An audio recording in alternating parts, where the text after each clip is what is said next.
Today, let me show you how to create trending AI images of Lord Ganesha.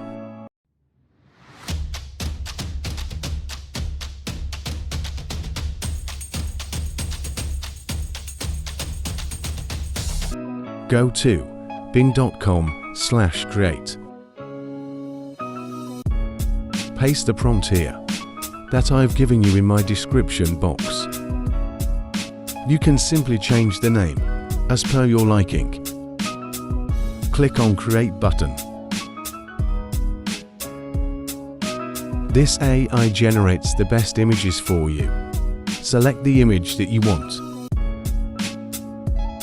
Click on the download button.